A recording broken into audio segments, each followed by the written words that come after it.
Deep Republic is all about their blue water hunts. Today, we're doing exactly that, chasing yellowfin tuna. The adventure starts here, in Herradura, Costa Rica.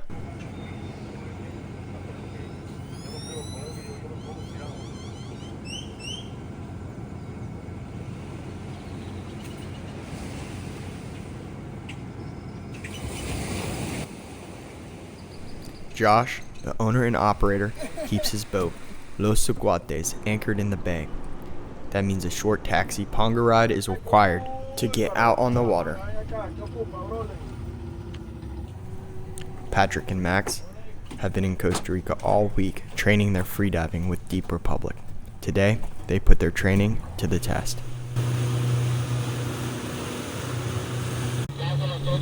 Our day begins with the hunt for tuna. The key to find the tuna, as Josh explained, is to locate the spinner dolphins. He calls them the brains of the tuna because wherever the dolphins go, the tunas are sure to follow. For good reason, the dolphin are excellent at finding a food source. And today, we've got ourselves a bait ball. Not uncommon, but a bait ball is not something you find every day in Costa Rica. In this video, we're going to follow each dive, giving you a first-hand look or guide on what to expect when you book a trip with Josh. There's nothing that compares to blue water spearfishing. We should have seen Bait ball below us. Our first dive of the day is on the bait ball, which can be very chaotic and not always the easiest for hunting these tuna, opposite of what you might expect. It's more comparable to a war zone where birds, fish, mammals are all feeding on these anchovies, making it very hard to pick out the target.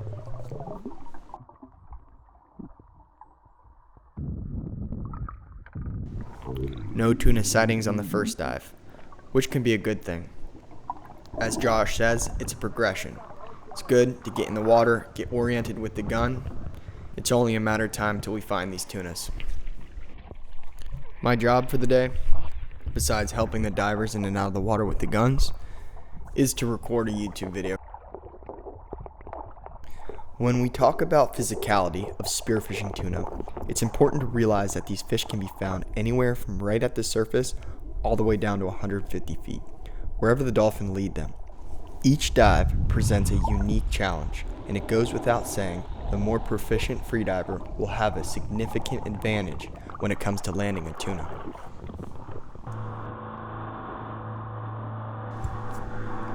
On to our third dive, and at this point, everybody's warmed up.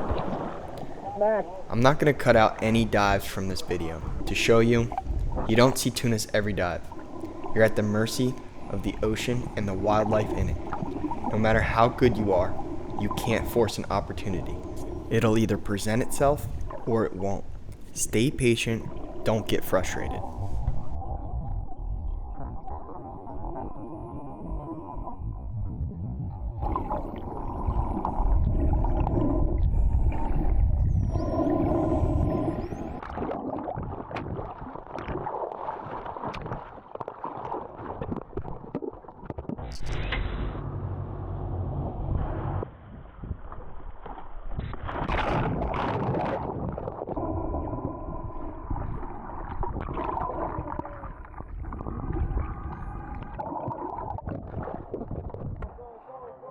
Dive number 5, we get our first look at the targeted species.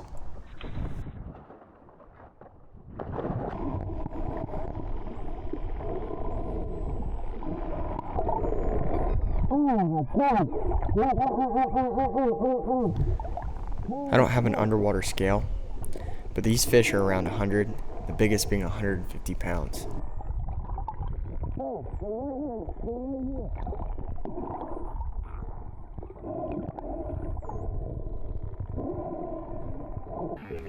Here's a yellowfin showing off its resilience.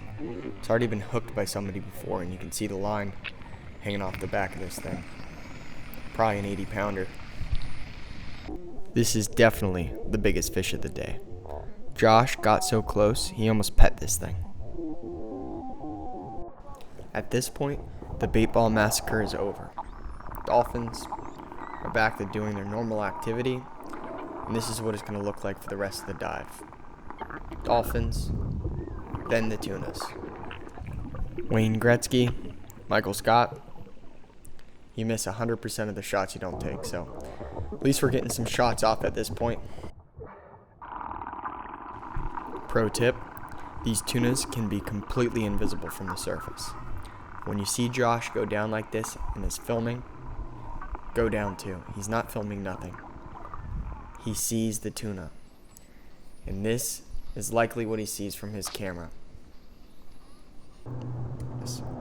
You gotta go down. Drop number 7. It's all about putting the reps in. It's not even 10 a.m. yet. You've gotten shots off, seeing the tuna. It's only a matter of time. Gotta be patient.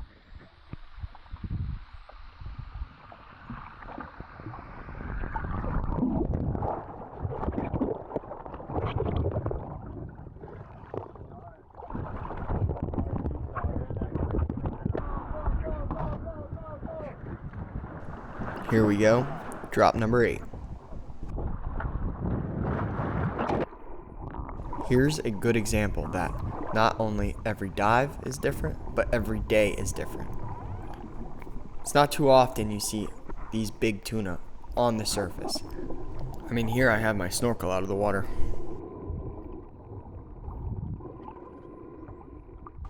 If I did go down, I'd only see more tuna.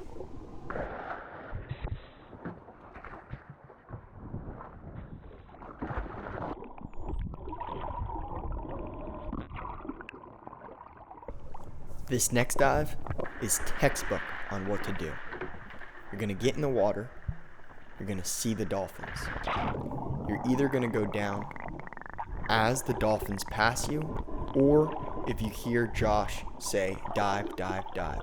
You don't have to see anything for Josh to say dive. He knows what he's looking for. Next thing, when you see the tunas from the surface, if you see them from the surface, you do not chase the tunas. You're not going to catch up to them. You take your deep breath. You go straight down. Josh even taught me to close my eyes. I close my eyes. I have my camera filming. I level out, open them, and there they are. For cinematic purposes, I'm recording the tunas swimming away. But if you have the gun in your hand, you're going to be facing the tunas and picking one out to aim at. It's not coincidence that whoever has the camera has the best shots on the tuna.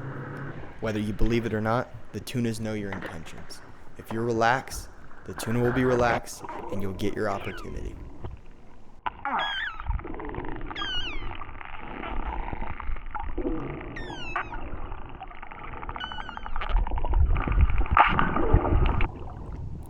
No need to go very deep today. You can clearly see that the smaller fish are in front of the school. If your goal is to shoot the biggest fish possible, then you have to be patient. The biggest fish are always trailing.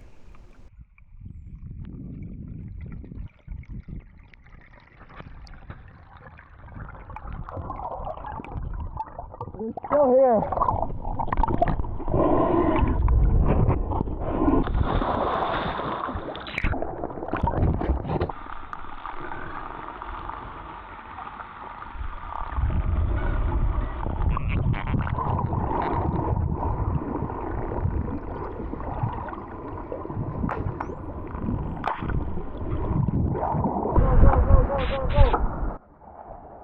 Gotta give credit where credit's due. Couldn't be possible without the captain putting us on the Dolphins.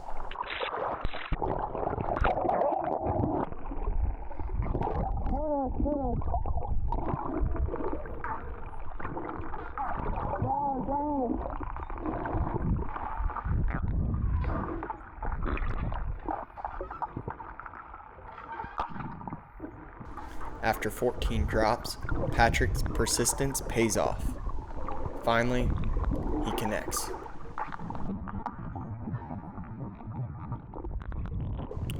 The first shot is just the beginning. Fish takes off and drags the buoy around the ocean. This is where it's dangerous and the real battle begins. Here's Patrick fighting his tuna, pulling it with the bungee that's 100 feet long. His objective is to get the tuna up to the surface close enough for someone to put a backup shot. While they get to work on getting this tuna up, I make sure the line is straight, back behind him, clear, that way when the fish takes off, nobody's getting wrapped up. The fight is far from over. At any moment, this tuna could rip the spear right out of his body. It's so important to get that second shot. Patrick tries to go in himself to get the second shot, but at this point, it's later in the day, he's super tired.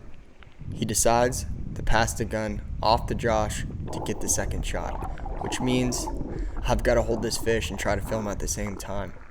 You'll clearly see how strong this fish is. Josh shoots, I'm trying to hold this line, and all I can do is just try to stay clear. That noise is the line ripping through my hands. But all good. Fish is secured with the second shot. Still far from over. Time for the tuna rodeo. One person swims one way while the other swims the other way, both holding opposite lines, pulling the tuna to the surface. The closer the tuna is to the surface, the more danger it is, less room for error. At any moment, that tuna could swim around any of us, wrapping us up in the line and dragging us down. Time to go in for the kill. Josh is going to take his knife, and when the opportunity presents himself, he's going to try to dispatch this fish, putting the knife in his brain. Even though it looks over, at any moment this fish could get a second win. It's only truly over when the fish is in the boat. I think that's an important thing to remember. Here's Patrick with the old signature. Take a bite out of the tuna's heart, celebrating a world-class fish. Nice fish, dude. How's victory taste? Time for the Instagram photo shoot.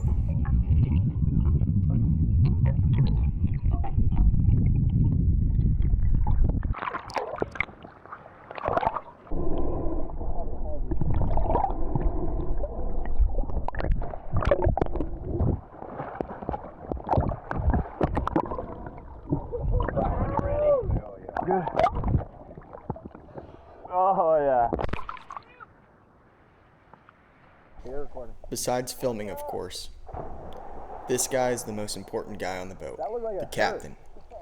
Not only is he putting us on the meat, he's also in charge of all the people in the water, making sure everybody's safe.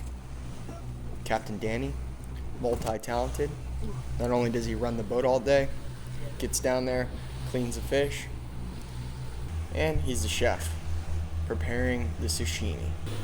Probably the best part of the day.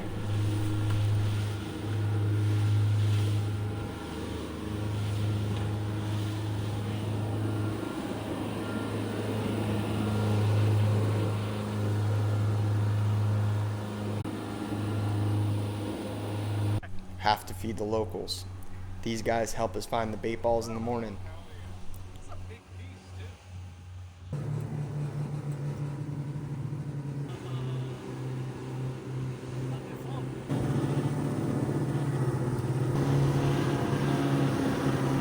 This is episode 1 of many for Deep Republic Charters.